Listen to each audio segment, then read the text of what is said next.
everybody? I'm Trent with Soundlink TV here at Blue Ridge Rock Festival with Jordan from the OG A Skylit Drive. The OG, not don't get it twisted. For sure.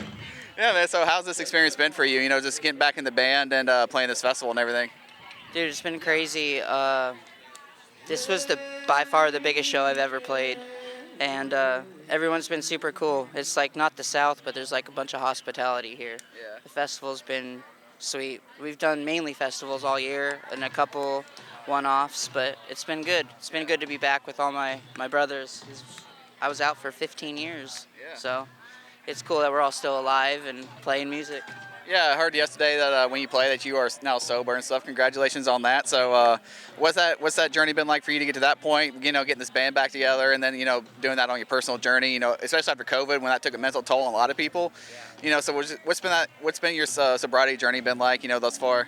Well, so we played South by So What in Texas about, I think it was May or June, and we came in contact with the Kyle Pavone Foundation. They gave us some Narcan, and they ended up scholaring me to go to rehab in Hollywood. So I got 32 days today. Thank you. But yeah, their service is awesome. I know it's all spawned from a terrible loss of Kyle, and the band's still doing cool. It's great. Saw We Came as Romans yesterday. Yeah, The screamer does everything. I was just blown away. But yeah, it's been sweet. Sobriety's a different thing. Like being on stage is like you can actually feel it and look at people in the eyes, and you don't go as crazy. I'm still learning how to sing again, but it's fun. I had a lot of fun yesterday. Yeah, so I mean, this festival you get a mix of crowds of people. Some people were there, you know, to see you guys. Some people might not even know who this band was when they listened to you guys. So, but playing these songs that came out like 2007, you know, we were talking off camera how that to me that EP is like one of my personal favorites from the genre. So just getting, you know, going back to I guess your younger self, you know, revisiting, you know, these songs. Is it kind of awkward looking back at it as an adult performing it like 15 years later, or is it still just, you know, hey, let's just go rock out? It's super nostalgic. You know, the emo revival happened like right at the best time, like right before COVID. You know, all the emo nights started happening everywhere, and I had started doing those first before I joined back with the band. And like literally every night I was blown away that people were like in their 30s knowing the music, and then there was like some young like 21-year-olds that were getting introduced to A Skylit Drive. So I don't know, it's like it makes me feel like very blessed that I had an opportunity to write music that resonated with a decent amount of people. 15 years is a long ass time. I've forgotten a lot of shit over that. But so every time somebody says something about it, it's like I feel good about myself. I'm like, all right, cool. I wrote thousands of songs, but the first 7 I wrote are still the ones people are talking about. So it's just like bittersweet in that sense. I'm like, hey, I've been alive the whole time, but no, I'm greatly appreciative of it, and it's a cool opportunity to get all the band back together. Nothing's changed. We're still crazy, just living day by day. I wish we had more shows. I would go back on the road 100% of the time, but you got to grow up. I'll never grow up. I'll be doing music my whole life, but there you go.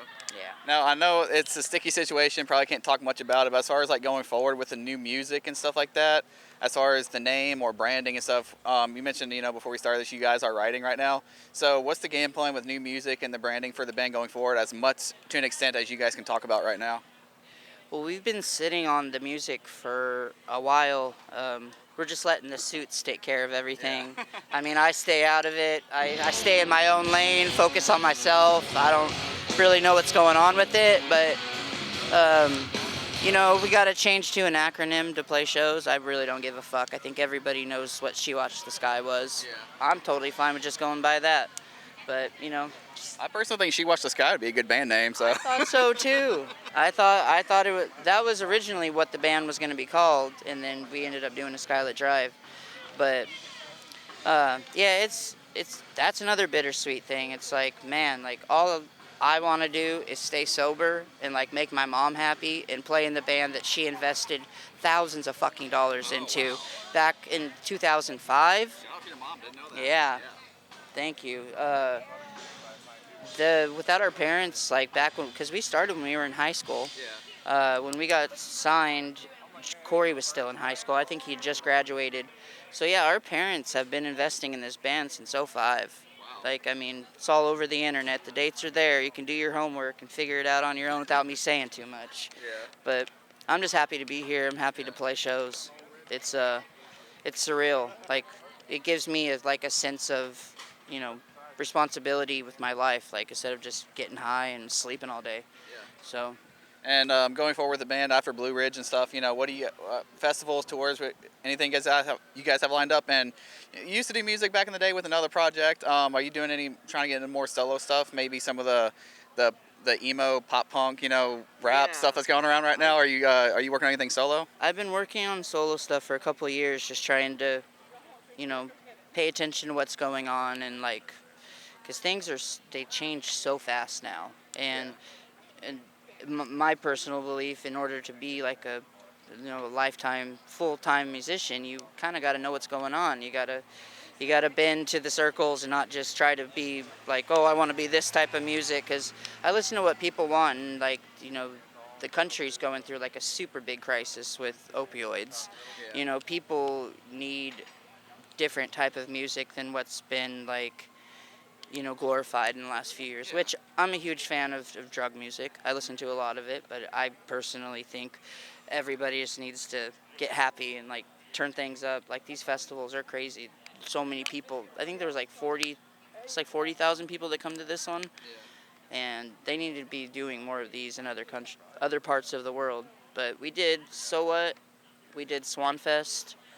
That was Sacramento, New York, and then we're doing When We Were Hungry Festival, which is the same days as When We Were Young. Meme turned into a real thing. Yes, yeah, that was crazy. I kind of like watched all those guys, and a female too. They kind of came together, put their money together, and made a fucking festival. At first, I was like, this shit ain't gonna work. And then I'm watching it just get bigger and bigger. So that's gonna be a fun one. I'm really looking forward to that. We have San Diego, Seattle, and Portland, and then Roseville, like our hometown. So that's it right now. I really want to go overseas next year, because I've never got to go. The band has, but I'm trying to keep them together so we can do as many shows as possible. All right, man. Well, thanks for your time today. Enjoyed watching you guys. Looking forward to congrats on your sobriety. Looking forward to see what you guys do in the future. I appreciate it. Yeah, Trent here with SoundlinkTV, hanging out with the OG Skylit Drive. Thanks for watching. Thank you.